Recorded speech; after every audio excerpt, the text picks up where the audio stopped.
Straight Now, to the sa point. pikas bahin may higala, ang atong mga legitimate issues ha, kining bugas sumay mga higala atong tagag-pagtagad ni. Nga tag 20 mga sukin tigpaminaw, ha? O kining issue may higala nga naulahi ko, kanunay man ko maulahi ini mga issues, pero ako ning tagag-pagtagad kay legit gyapon ning issue. Muna nga humana kog interview atong Pambari 4, akong ipatubag ni Governor Gwendolyn Garcia. Ni ingoman mga higala ang iyang sekretary matud pa. Ako di man ko manawag anang sekretary ha, ang manawag akong staff dire mamalihog ko nga palihog tawag dito sa sekretary Governor Gwen kung pwede ba ta maka-interview. Sama bang pam kantos pamila mahigala dili gyapon akong namalihog gyapon gato nga pwede ba ma-interview. So pwede. So ato ipatubag mahigalang Governor Gwen daghang tubaguno ni. Kay kini mahigala legit nga issues. Kini mga kagalaang terminal lang daan. Ang nag-inspect anay kadto Tulfo. Unya tanaw ha, ato i-play karon kining kang Tulfo mga kagalaan. Unya dayon ato patubagon ang kang Governor Gwen. Naman na nakuha man na mahigala sa na terminal fee. Pero bayad nimo terminal fee, apil man terminal fee sa airport in Daikin. Abot nimo sa Soday. Wala man libre ng CR dito sud. Bisan kani nga ka sa kanini ang pantalan. Nagi po terminal fee ni ato mga pantalan. Bayad kag terminal fee pero ang CR dito sud okay na. Ngano man ning atong South Bus Terminal, kini atong North Bus Terminal nganong na pa may bayad pa na. Mo na legitimate issues nga atong tukion, ha? Nya kining bugas, ato ni tukion. Sus kay gi-attack ko mga higala, ang ilang attack, personal nga attack, hasta kung tingog na apel. Dila na ko nganlan aron di mo sikat, ha? Kining maong vlogger, mga sukid dig paminaw.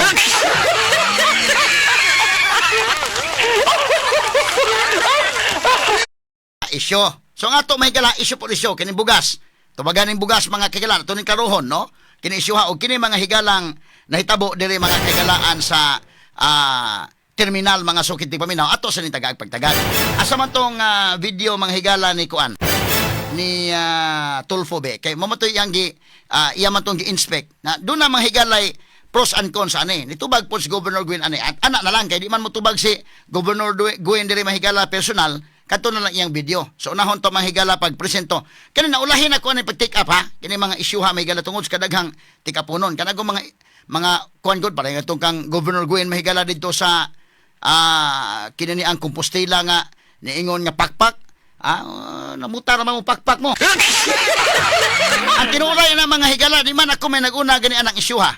Gikuan na gi-take up na social media, na take up na mahigala.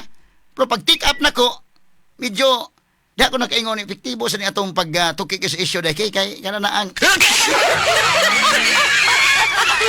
mabati bagini atong kon ba take up na to mga kagalaan medyo makakuan sad niya okay sa di ay ha yo kini legit man kini nga issue mahigala kang Tulfo nga iyang pag-inspect dito atong dati mga pag-analisar ani but dunay mga legit pud ani nga bitaw no nga tagaan sa pagtagad kay lisod man kay mga kagalaan nga inana og kini ni ang sa to katinuod yan ngadto nimo sa kini ni ang terminal kay naaman dito bayad ka 5 ang mo urinate unya mo bayad pag ka sa lain unsa may atong kuan sa pagkuan dayken kanang mo kuan ba kay aron buntag pa mang sayo god mo urinate ka bayad 5 ang katong malibs unsa man bayad kuno 10.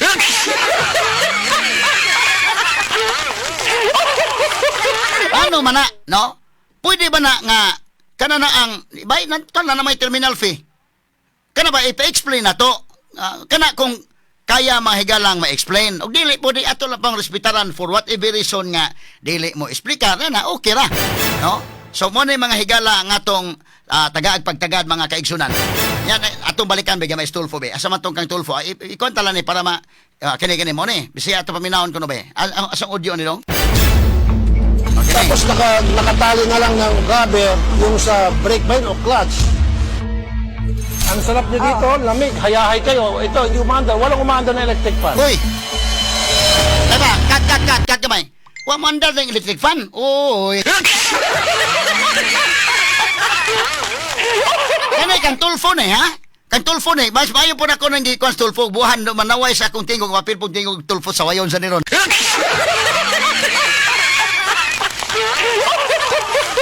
Ano man, kana pangutana ba?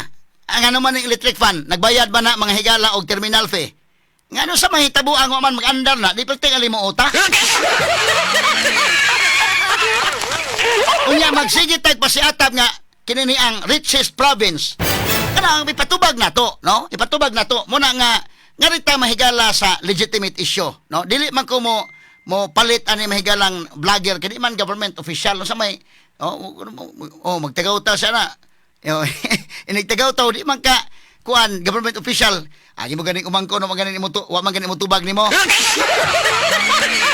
So di lang tikatag don, no? Gining maong vlogger mga higala kay wa man gyud wa poy kamatuoran bakaksad mga higala unya kon wa gyud no so muna nga arita sa legit no legitimate issue ni ato mga sugiting paminaw kining electric fans tulfo may nakakita ani o wa man ni mag-andar sakto magkagbayad sa terminal fee ngano ko man mag-andar na be balik ko na rewind gamay dong be kini tulfo siya man poy nagkuan kana ni rewind gamay balik ta kuno gamay be pagsugod niya kana sige ko na Ano ba ito? Hindi na pwede ito. Tapos nakatali na lang ng rubber yung sa brake line o clutch. Ang sarap niya dito, lamig, hayahay kayo. Ito, hindi umandar. Walang umandar na electric fan.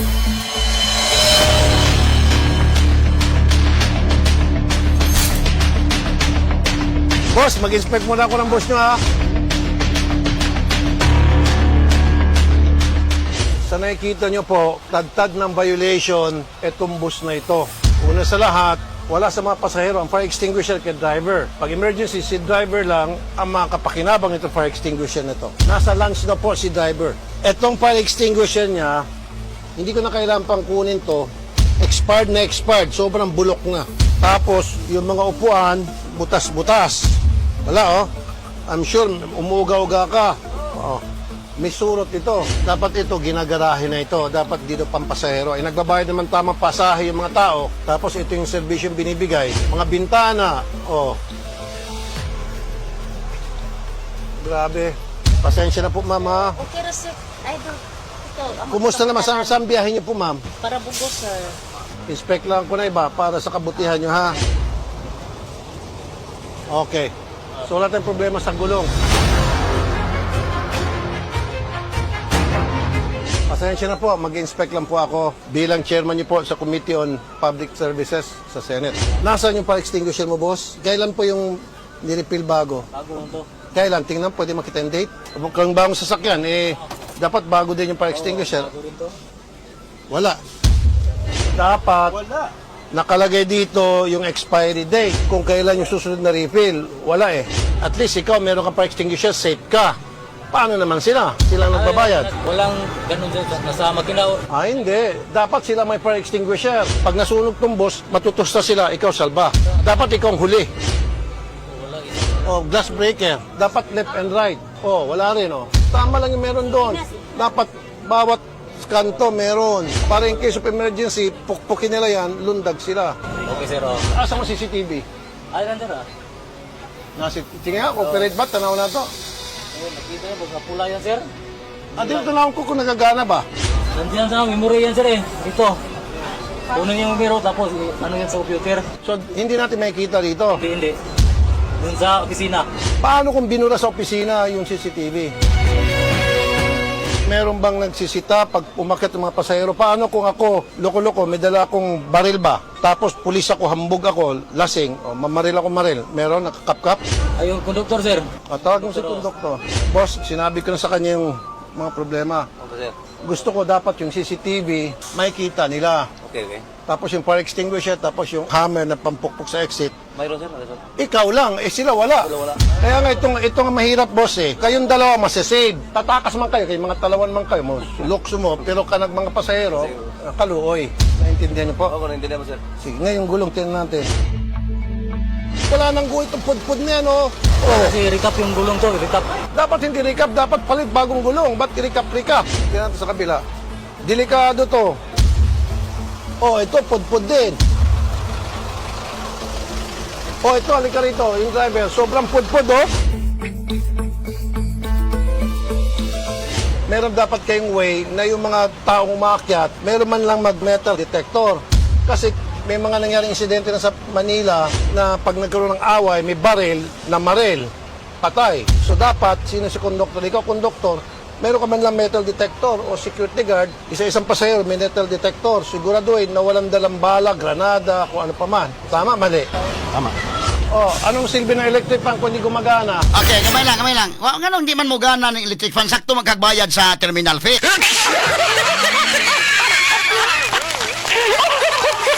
Asa man ang pinakadato nga probinsya sa Sugbo, unya inani mga higala ang serbisyo. Kini mo ay mga legitimate issues, no? So ato ning pagtagad mga higala, ako padayon ko mutuki sa mga legitimate issues.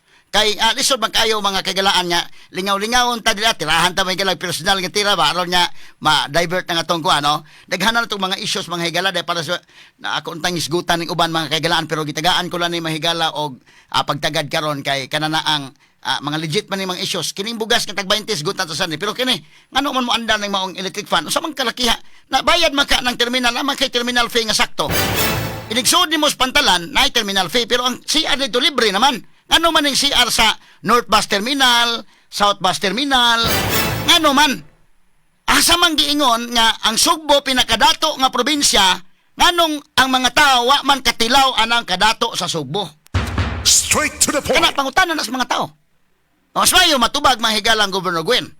O, manay legitimate issue. Di ko mapatintal mga higalang ng i-distract bitaw ka ganang lain mga higalang akuan. Piit na ng tingog ng Rofilban niyo.